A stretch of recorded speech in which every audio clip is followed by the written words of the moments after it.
जय श्री कृष्ण मेरे सभी प्यारे कथा श्रोताओं को। मेरा नाम है नमित अग्रवाल और स्वागत है अपना मेरे चैनल कथावाचक में। आज हम 5वां खंड आरंभ करने जा रहे हैं कृष्ण लीला का, जिसका नाम है मथुरा खंड।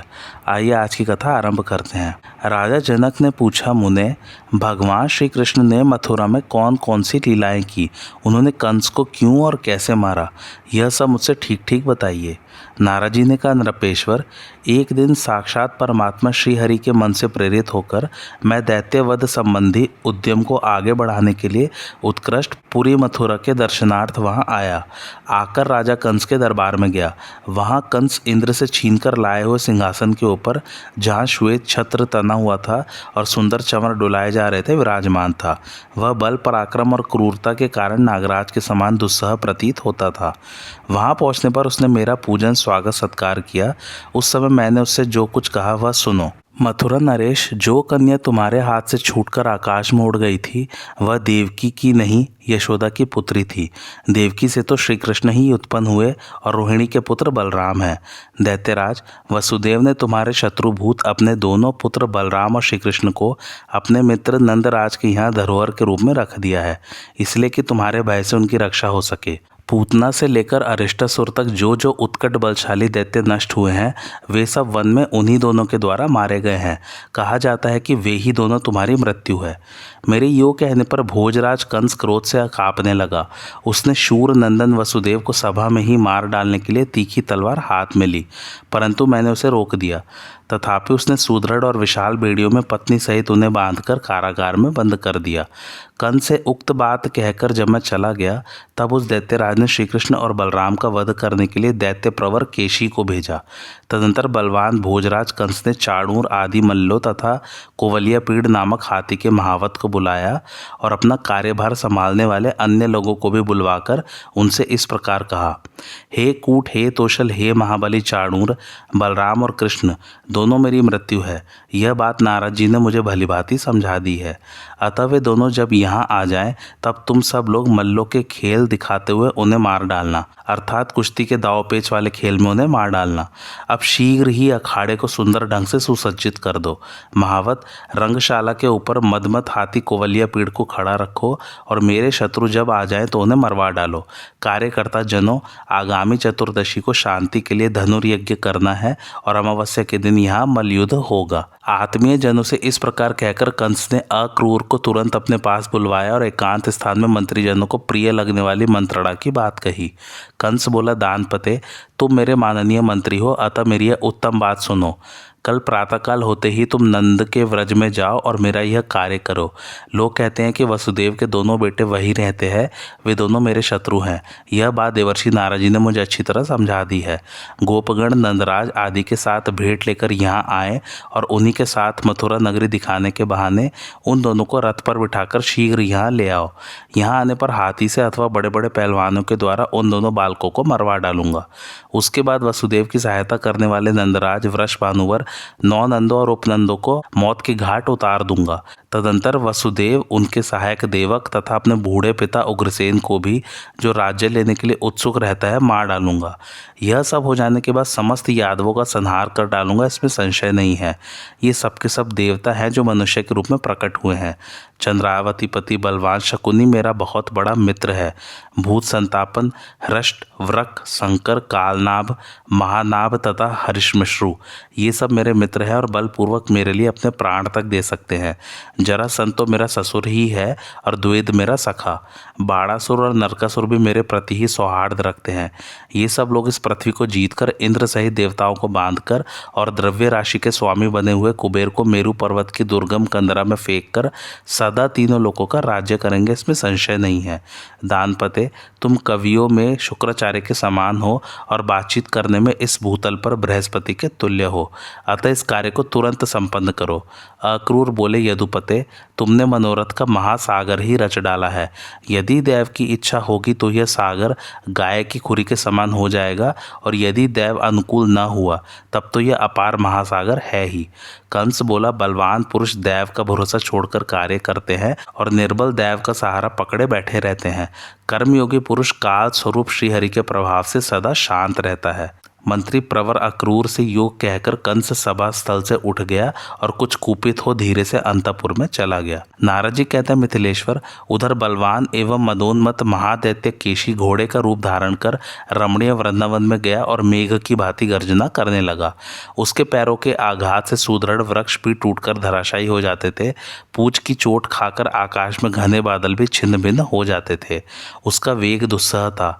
उसे देखकर गोप गोपियों के समुदाय अत्यंत भय से व्याकुल हो भगवान श्री कृष्ण की शरण में गए। पाप और पापियों को पीड़ा देने वाले भगवान ने डरो मत यह कहकर उन सबको अभयदान दिया और कमर में पीताम्बर कसकर वे उस दैत्य को मार डालने की चेष्टा में लग गए। उस महान असुर ने अपने पिछले पैरों से श्रीहरि के ऊपर आघात किया और पृथ्वी को कपाता हुआ वह आकाश मंडल को अपनी गर्जना से गुंजाने लगा। तब जैसे हवा कमल को उखाड़कर फेंक देती है, उसी प्रकार श्री कृष्ण ने उस दैत्य के दोनों पैर पकड़कर बाहुबल से घुमाते हुए उसे 1 योजन दूर फेंक दिया। उसने भी क्रोध से भरे हुए वहां आकर व्रज के प्रांगण में भगवान श्री हरि के ऊपर अपनी पूंछ से प्रहार किया। तब श्री कृष्ण ने उसकी पूंछ पकड़ ली और बाहु वेग से बलपूर्वक घुमाते हुए उसे आकाश में 100 योजन दूर फेंक दिया। आकाश से नीचे गिरने पर उसे मनी मन कुछ व्याकुलता का अनुभव हुआ, किंतु पुनः उठकर वह बलवान दैत्य मेघ के समान गर्जना करने लगा। अपनी गर्दन के अयालों को कपाता और पूंछ के बालों को आकाश में बार बार हिलाता हुआ वह दैत्य अपने पैरों से पृथ्वी को विदीर्ण करता हुआ श्रीहरि के सामने उछलकर आया। तब भगवान मधुसूदन ने केशी को एक मुक्का मारा। उनके मुक्के की मार से वह 2 घड़ी तक बेहोश पड़ा रहा। तब उस अश्वरूपधारी असुर ने श्रीहरि के गले को अपने मुंह से पकड़ लिया और उन्हें उठाकर वह भूमंडल से लाख योजन दूर आकाश में उठ गया। वहां आकाश में उन दोनों के बीच 2 पहर तक घोर युद्ध हुआ। वह अपने पैरों से, दांतों से, गर्दन के अयालों से, पूंछ और तीखी खुरों से बार बार श्रीहरि पर आघात करने लगा। तब श्रीहरि ने उसे दोनों हाथों से पकड़कर इधर उधर घुमाना आरंभ किया और जैसे बालक कमंडलू फेंक दे, उसी प्रकार उन्होंने आकाश से उस दैत्य को नीचे गिरा दिया। फिर भगवान श्रीहरि ने उसके मुंह में अपनी बाह डाल दी। वह बाह उसके उदर तक जा पहुंची और असाध्य रोग की भांति बड़े जोर से बढ़ने लगी। इससे उस महान असुर की प्राणवायु अवरुद्ध हो गई और उसका पेट फट गया और वह अश्वरूपधारी असुर तत्काल प्राणों से हाथ धो बैठा। शरीर से पृथक होने पर उसने तत्काल दिव्य रूप धारण कर लिया और मुकुट तथा कुंडलों से मंडित हो भगवान श्री कृष्ण को दोनों हाथ जोड़कर प्रणाम किया। कुमुद बोला, माधव, मैं इंद्र का अनुचर हूँ, मेरा नाम कुमुद है।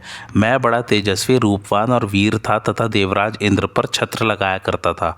पूर्व काल में वृत्रासुर का वध हो जाने पर प्राप्त हुई ब्रह्मा हत्या की शांति के लिए स्वर्गलोक के स्वामी ने अश्वमेध नामक उत्तम यज्ञ का अनुष्ठान किया।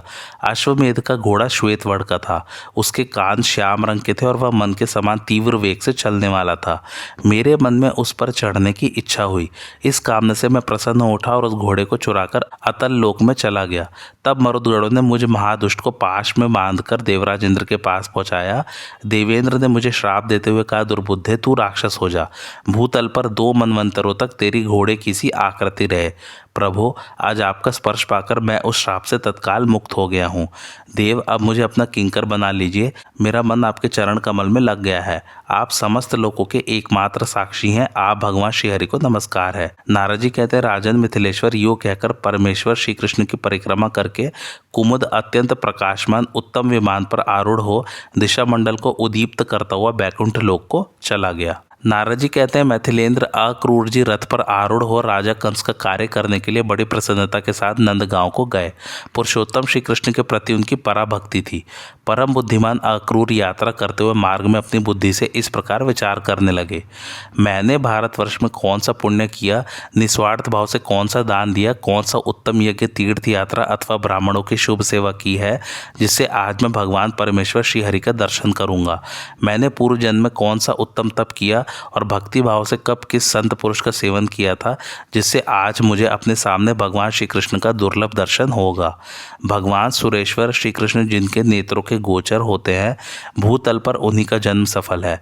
आज उन भगवान का दुर्लभ दर्शन करके मैं सर्वतोभावेन कृतार्थ हो जाऊंगा। इस प्रकार श्री कृष्ण का चिंतन और उत्तम शकुन का दर्शन करते हुए गांधिनी नंदन अक्रूर संध्या काल में रथ पर बैठे बैठे नंद गोकुल में जा पहुंचे।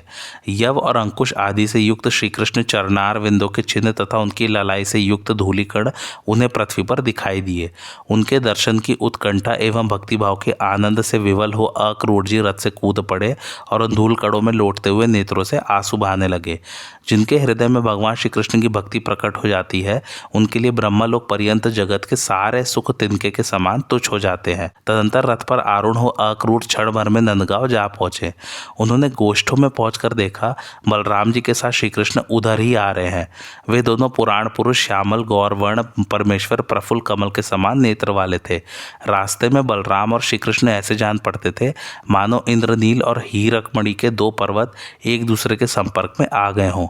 उन दोनों के मुकुट बाल सूर्य के समान और वस्त्र विद्युत के सदृश थे। उनकी अंग कांति वर्षा काल के मेघ की भांति श्याम तथा शरद ऋतु के बादल की भांति गौर थी। उन दोनों को देखकर अक्रूर तुरंत ही रथ से नीचे उतर गए और भक्ति भाव से संपन्न हो उन दोनों के चरणों में गिर पड़े। उनका मुख नेत्रों से झरते हुए आंसुओं की धारा से व्याप्त तथा शरीर रोमांचित था।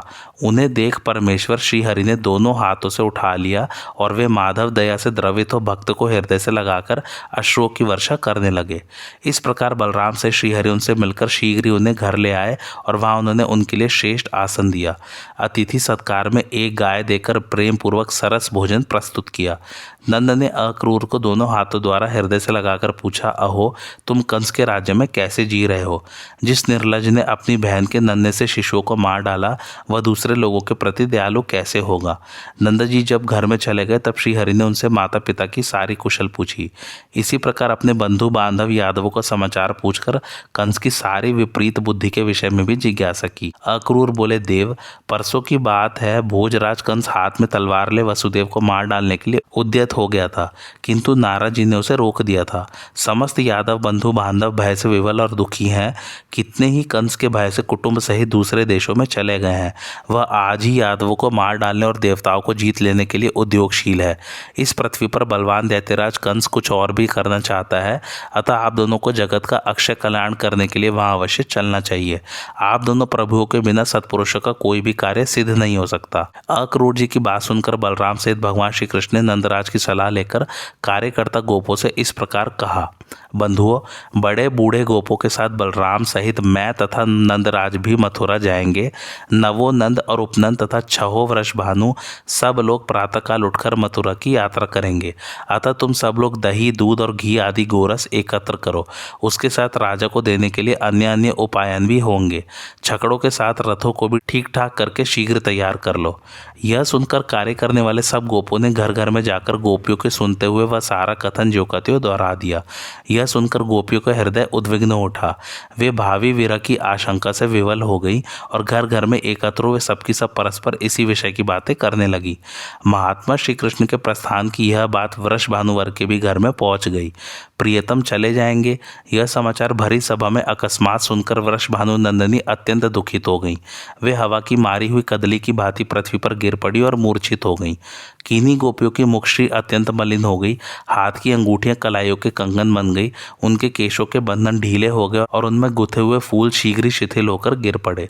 वे गोपियां चित्र लिखी सी खड़ी रह गईं।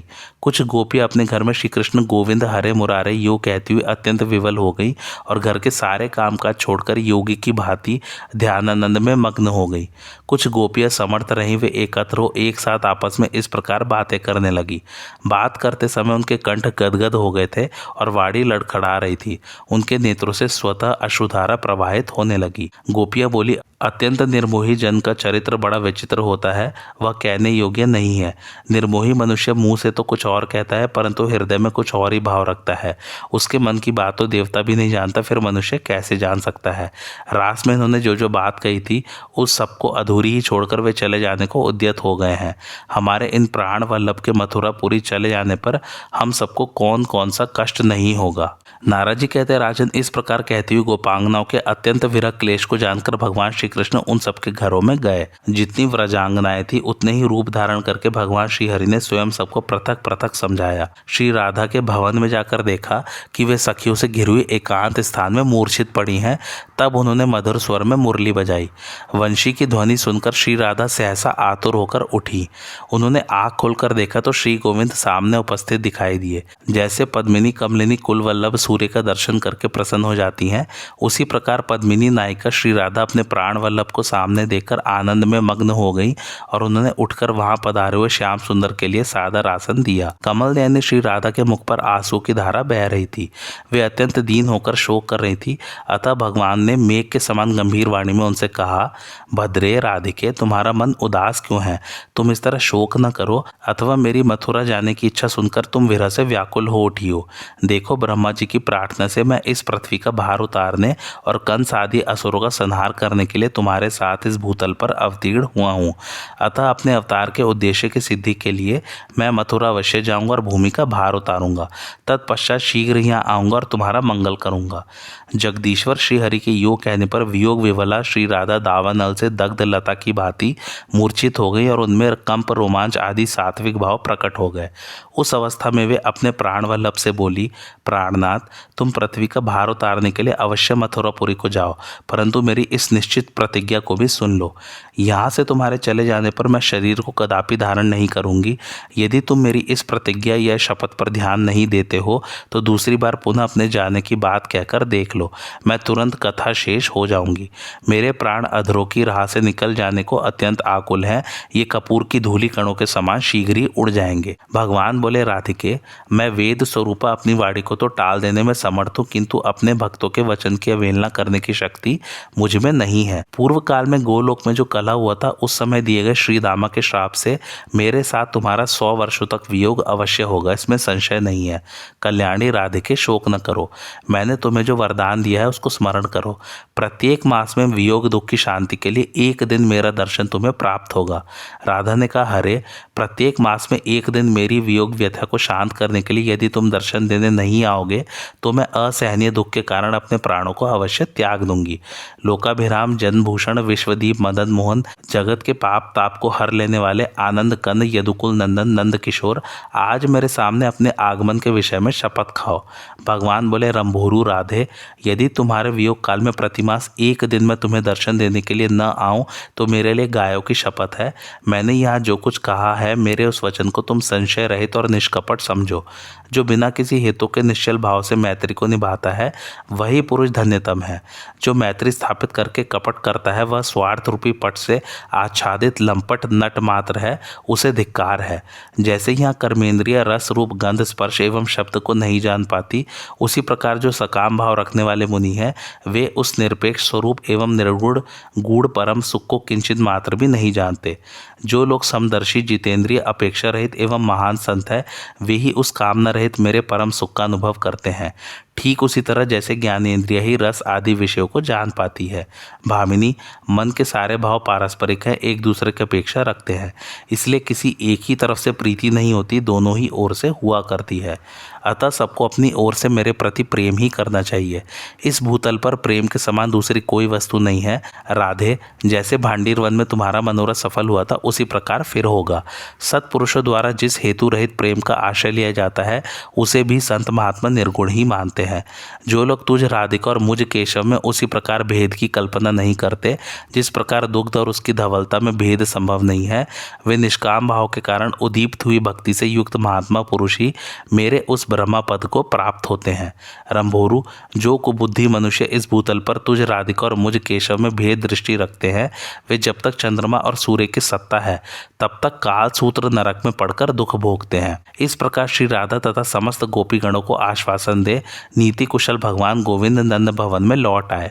तदंतर सूर्योदय होने पर नंद आदि गोप छकड़ों द्वारा भेंट सामग्री भेजकर स्वयं रथारूढ़ हो वे सबके सब श्री मथुरापुरी को गए। बलराम और श्री कृष्ण के साथ अपने रथ पर आरूढ़ हो गांधिनी पुत्र अक्रूर ने मथुरापुरी के दर्शन लिए उद्यत हो वहां से प्रस्थान किया। मार्ग में कोटि कोटि गोपांगनाएं खड़ी हो क्रोध और मोह से विवल होकर श्री कृष्ण का व्रज से प्रस्थान देख रही थी। वे अक्रूर को क्रूर क्रूर कहकर पुकारती हुई कटुवचन सुनाने लगी और जैसे बादल सूर्य को आच्छादित कर देते हैं उसी प्रकार गोपियों के समुदाय ने अक्रूर के रथ को चारों ओर से घेर लिया। भगवान के विरह से व्याकुल हुई गोपियों ने अक्रूर के रथ को, उनके घोड़ों को और सारथी को भी लाठियों द्वारा जोर जोर से पीटना आरंभ किया।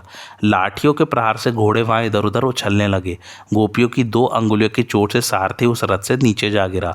लोक लज्जा को तिलांजलि दे गोपियों ने बलराम और श्री कृष्ण के देखते देखते अक्रूर को बलपूर्वक रथ से नीचे खींच लिया और अपने कंगनों से उनके ऊपर चोट करना आरंभ किया। गोपी समुदाय की वह सेना देखकर बलराम सहित भगवान श्री कृष्ण ने गांधिनी नंदन अक्रूर की रक्षा करके गोपांगनाओं को समझाया, व्रजांगनाओं चिंता न करो, मैं आज संध्या को ही लौट आऊंगा। इन अक्रूर जी के सामने व्रजवासी हमारी हंसी न उड़ावे, ऐसा प्रयत्न तुम्हें करना चाहिए। यो कहकर बलदेव जी तथा अक्रूर के साथ श्री कृष्ण सुंदर वेगशाली अश्वों की सहायता से रथ सहित उस मथुरापुरी की ओर चल दिए जो यादवों के समुदाय से सुशोभित थी। जब तक उन्हें रथ, उसकी ध्वजा अथवा घोड़ों की टाप से उड़ाई गई धूल दिखाई देती रही, तब तक अत्यंत मोहवश गोपियां पथ पर ही चित्रलिखित सी खड़ी रहीं। श्री हरि की कही हुई बात को याद करके उनके मन में पुनर्मिलन की आशा बंध गई थी। नारद जी कहते हैं, राजन, अक्रूर और बलराम जी के साथ मथुरा के उपवन के पास पहुंचकर यमुना के निकट रथ रोककर भगवान श्री कृष्ण उतर गए और यमुना का जल पीकर पुनः रथ पर आ गए। तब उन दोनों भाइयों की आज्ञा ले अक्रूर जी यमुना जी में नहाने के लिए गए और नित्य नैमित्तिक कर्म करने के लिए यमुना के निर्मल जल में उतरे। यमुना जी का जल अगाध था, उसमें बड़ी बड़ी भंवरें उठ रही थी। अक्रूर जी ने देखा उसी जल में बलराम और श्री कृष्ण दोनों भाई खड़े खड़े परस्पर बातें कर रहे हैं। यह देख अक्रूर जी चकित हो उठे और रथ पर जाकर देखा तो वहां भी वे दोनों बैठे दिखाई दिए। फिर जल में आकर देखा तो वहां भी उनके दर्शन हुए। बलराम जी नागराज शेष के रूप में कुंडली मारकर बैठे थे और उनकी गोद में लोक वंदित परम प्रकाश में गोलोक, गोवर्धन पर्वत, यमुना नदी, मनोहर वृंदावन तथा असंख्य कोटि सूर्यों की ज्योतियों का प्रभावशाली मंडल ये क्रमशः परिलक्षित हुए। उसी ज्योतिर्मंडल में रास मंडल के भीतर कोटि कोटि कामदेवों के सौंदर्य माधुर्य को तिरस्कृत करने वाले साक्षात परिपूर्णतम पुरुषोत्तम श्री कृष्ण श्री राधा रानी के साथ वहां अक्रूर के दृष्टिपथ में आए। तब श्री कृष्ण को परब्रह्मा परमात्मा समझकर अक्रूर ने बारंबार उन्हें नमस्कार किया और दोनों हाथ जोड़कर अत्यंत हर्ष के साथ उनकी स्तुति आरंभ की। अक्रूर बोले, असंख्य ब्रह्मांडों के अधीश्वर तथा गोलोक धाम के स्वामी परिपूर्णतम भगवान श्री कृष्ण चंद्र को नमस्कार है। प्रभो, आप श्री राधा के प्राण वल्लभ तथा व्रज के अधीश्वर है, आपको बारंबार नमस्कार है। श्री नंद नंदन तथा माता यशोदा को आमोद प्रदान करने वाले श्री हरि को नमस्कार है। देवकी पुत्र गोविंद वासुदेव जगदीश्वर यदुकुल तिलक जगन्नाथ पुरुषोत्तम, आपको नमस्कार है।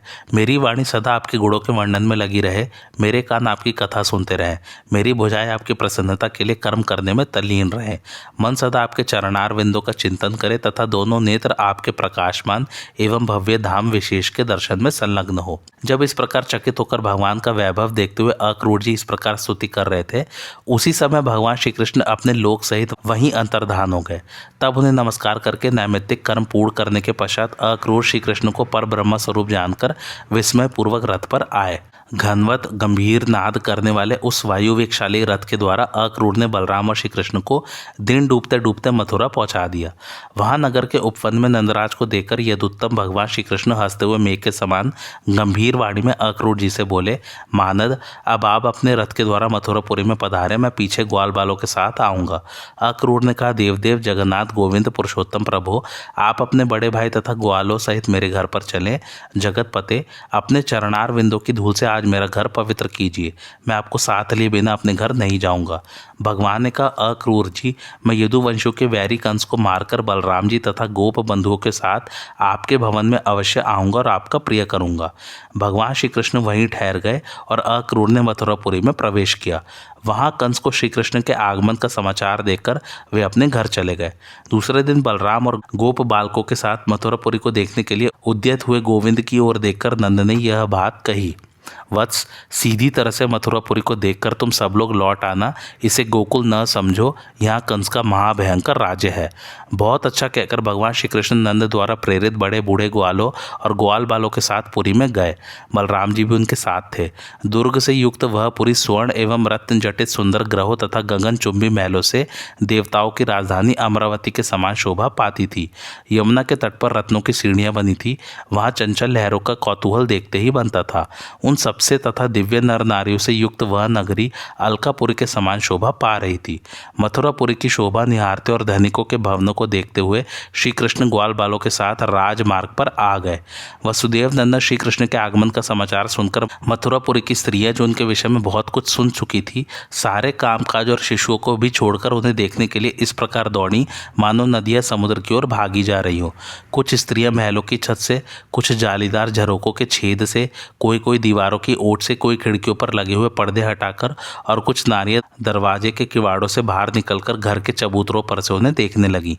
भगवान श्री कृष्ण का एक चंचल कुंतल भाग उनके मुख पर लटक रहा था, मानो उन्होंने अपने सामने वाले मनुष्यों के मन को हर लेने के लिए उसे धारण किया था, तथा दूसरा कुंतल भाग उन्होंने मुकुट के नीचे दबाकर पीछे की ओर लटका दिया था, मानो पीछे से आने वाले लोगों के मन को मोहने के लिए उसे उन्होंने पृष्ठ भाग की ओर धारण किया था। उनका आधा पीतांबर कमर में बंधा हुआ चमक रहा था और आधा कंधे पर पड़ा नील मेघ में विद्युत की सी शोभा धारण कर रहा था। उन्होंने अपने एक हाथ में कमल और वक्षस्थल में वैजयंती माला धारण कर रखी थी। कानों में नवीन मकराकार कुंडल पहने तथा बाल सूर्य के समान कांतिमान सोने के बाजूबंद से विभूषित बाहुमंडल वाले असंख्य ब्रह्मांडाधिपति परात पर भगवान वसुदेव नंदन श्री कृष्ण को देखकर समस्त पूर्वासिनी स्त्रियां मोहित हो गई। स्त्रियां बोली, अहो, वह वृंदावन कैसा रमणीय है जहाँ ये नंदन स्वयं निवास करते हैं।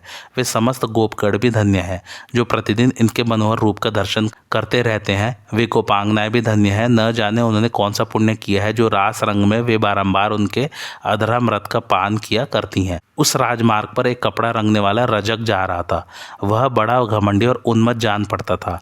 ग्वाल बालों की अनुमति से मधुसूदन ने उससे कहा, मेरे महाबुद्धिमान मित्र, हमारे लिए सुंदर वस्त्र दो। यदि दे दोगे तो तुम्हारा परम कल्याण होगा, इसमें संशय नहीं है। वह रजक कंस का सेवक और बड़ा भारी दुष्ट था। श्री कृष्ण की बात सुनकर घृत से अभीक्षित अग्नि की भांति वह अत्यंत रोष से प्रज्वलित हो उठा और उस राजमार्ग पर माधव से इस प्रकार बोला, अरे, तुम्हारे बाप दादों ने ऐसे ही वस्त्र धारण किए हैं क्या? उद्दंड ग्वाल बालो, क्या तुम्हारे पूर्वज कौपीनधारी नहीं थे? जंगल में रहने वाले गोपो, यदि जीवन चाहते हो तो तुम सब के सब नगर से शीघ्र निकल जाओ, अन्यथा वस्त्र की चोरी करने वाले तुम सब लोगों को मैं जेल में बंद करा दूंगा। इस तरह की बातें करने वाले उस रजक के मस्तक को यदुकुल तिलक श्री कृष्ण ने खेल खेल में हाथ के अग्रभाग से ही मरोड़ दिया। उसके शरीर की ज्योति घनश्याम श्री कृष्ण में लीन हो गई। फिर तो उसके समस्त अनुगामी सेवक वस्त्रों के गट्ठर वहीं छोड़कर उसी तरह सब और भाग गए जैसे शरत काल में हवा के वेग से बादल छिन्न भिन्न हो जाते हैं। उन वस्त्रों में से बलराम और श्री कृष्ण अपनी पसंद के कपड़े लेकर जब खड़े हो गए, तब शेष वस्त्रों को ग्वाल बालों तथा अन्य राहगीरों ने ले लिया। उन वस्त्रों को कैसे पहनना चाहिए यह बात ग्वाल बाल नहीं जानते थे, अतः बलराम और श्री कृष्ण के देखते देखते वे उन सुंदर वस्त्रों को अस्त व्यस्त ढंग से पहनने लगे। इसी समय एक बालक ने उन दोनों भाइयों को देखकर विचित्र वर्ण वाले वस्त्रों को धारण कराकर श्री कृष्ण और बलदेव के दिव्य वेश बना दिए। इसी तरह अन्य गोप बालकों को भी यथोचित वस्त्र पहनाकर उसने बड़ी भक्ति से श्री कृष्ण का पुनः दर्शन किया। उस बालक पर प्रसन्न हो भगवान ने उसे अपना सारूप्य प्रदान किया तथा बलदेव जी ने भी पुनः उसे बल, लक्ष्मी और ऐश्वर्य दिए। आज की कथा यहीं समाप्त होती। कैसी लगी आप लोगों को मेरी कथा मुझे कमेंट करके जरूर बताइए और मेरे चैनल कथावाचक को लाइक, शेयर और सब्सक्राइब जरूर कीजिए। Thanks for watching. धन्यवाद।